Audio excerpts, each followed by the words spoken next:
ഉണ്ടായ മിന്നൽ പ്രളയത്തിൽ സൗദി അറേബ്യയിലെ ജസാൻ മേഖലയിലെ തെക്കൻ ഗവർണറേറ്റുകളിൽ വ്യാപക നാശനഷ്ടമുണ്ടായതായി റിപ്പോർട്ട്. പ്രാദേശിക മാധ്യമങ്ങളാണ് ഇതുമായി ബന്ധപ്പെട്ട വിവരങ്ങൾ പുറത്തുവിട്ടിരിക്കുന്നത്. അഹമ്മദ് അൽ മസ്രിഹ പ്രദേശത്താണ് കൂടുതൽ നാശനഷ്ടങ്ങൾ റിപ്പോർട്ട് ചെയ്തിരിക്കുന്നത്. പലയിടങ്ങളിലും തെരുവുകൾ വെള്ളത്തിനടിയിലായിട്ടുണ്ട്. ഇടിമിന്നലിനെ തുടർന്ന് വിവിധ പ്രദേശങ്ങളിൽ വൈദ്യുതി വിതരണം തടസ്സപ്പെടുകയും ചെയ്തു. അതേസമയം സൗദിയിലെ ജസാൻ താഴ്വരയിൽ ഉണ്ടായ മിന്നൽ പ്രളയത്തിൽ അബു ആരിഷ് സബിയ ഗവർണറേറ്റുകളെ പരസ്പരം ബന്ധിപ്പിക്കുന്ന ജസാൻ വാലി പാലത്തിന്റെ ഒരു ഭാഗം തകർന്നതായും മാധ്യമങ്ങൾ റിപ്പോർട്ട് ചെയ്യുന്നുണ്ട്. വാദി മുസല്ലയിൽ മിന്നൽ പ്രളയത്തിൽ വലിയ തോടുകളിലൂടെ 3 വാഹനങ്ങളടക്കം ഒഴുകിപ്പോയി. ശക്തമായ മഴയിൽ വാഹനങ്ങൾക്കും കെട്ടിടങ്ങൾക്കും റോഡുകൾക്കും വലിയ നാശനഷ്ടങ്ങളാണ് ഉണ്ടായിട്ടുള്ളത്. വാദി മുസല്ലയിൽ അൽ അധാരയ്ക്കും അഹമ്മദ് അൽ മസ്രിഹിക്കും ഇടയിലുള്ള റോഡിൽ യാത്ര ചെയ്യുന്നതിനിടെ ദമ്പതികൾ സഞ്ചരിച്ച വാഹനവും ഒലിച്ചുപോയി. ഭാര്യ മരിക്കുകയും ഭർത്താവിന് പരിക്കേൽക്കുകയും ചെയ്തിട്ടുണ്ട്.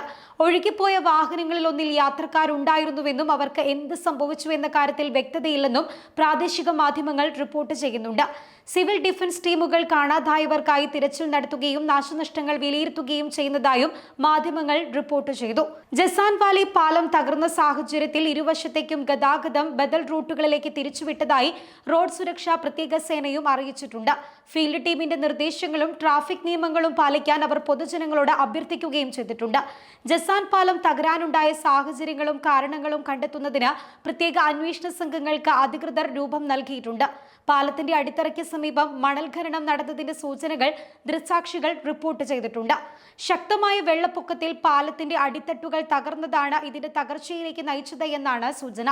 വെള്ളപ്പൊക്കവും മഴയും മൂലം കെട്ടിടങ്ങളുടെ മേൽക്കൂര തകർന്നു വീഴുകയും വീടുകളിൽ വെള്ളം കയറുകയും വാഹനങ്ങൾ കുടുങ്ങിക്കിടക്കുകയും ചെയ്തതുൾപ്പെടെയുള്ള നിരവധി സംഭവങ്ങളും ഈ മേഖലയിൽ റിപ്പോർട്ട് ചെയ്യപ്പെട്ടിട്ടുണ്ട്. കൂടാതെ 2 ദിവസമായി പെയ്ത മഴയിൽ രാജ്യത്തിന്റെ പല ഭാഗങ്ങളിലും പ്രത്യേകിച്ച് അൽബഹ നഗരത്തിലും അതിന്റെ പ്രാന്തപ്രദേശങ്ങളിലും അൽ ജാർഷി, ബാനി ഹസൻ, അൽ ഖുറ, അൽ മഗ്ഗ, ഗൽവ, അൽ ഹജ്ര, ഗമദൽ എന്നിവയുൾപ്പെടെയുള്ള മറ്റ് ഗവർണറേറ്റുകളിലെ പ്രദേശങ്ങളെയും ഇത് ബാധിച്ചിട്ടുണ്ട്. അതേസമയം ഒമാനിൽ തിങ്കളാഴ്ച മുതൽ ശക്തമായ മഴയ്ക്ക് സാധ്യതയുണ്ട് എന്ന് കാലാവസ്ഥാ വകുപ്പ് ഇതിനോടകം മുന്നറിയിപ്പ് നൽകിയിട്ടുണ്ട്. തിങ്കളാഴ്ച വൈകുന്നേരം മുതൽ ബുധനാഴ്ച വരെ അറബിക്കടലിൽ നിന്നുള്ള ന്യൂനമർദ്ദം ഒമാനെ ബാധിച്ചേക്കുമെന്നാണ് കാലാവസ്ഥാ നിരീക്ഷണ കേന്ദ്രത്തിന്റെ റിപ്പോർട്ടുകളിൽ പറയുന്നത്. ഒമാനിലെ മിക്ക ഗവർണറേറ്റുകളിലും കാർമേഘങ്ങൾ രൂപപ്പെടുമെന്നും ഇടിമിന്നലോട് കൂടിയ മഴയുണ്ടാകാൻ സാധ്യതയുണ്ട് എന്നും റിപ്പോർട്ടിൽ പറയുന്നുണ്ട്.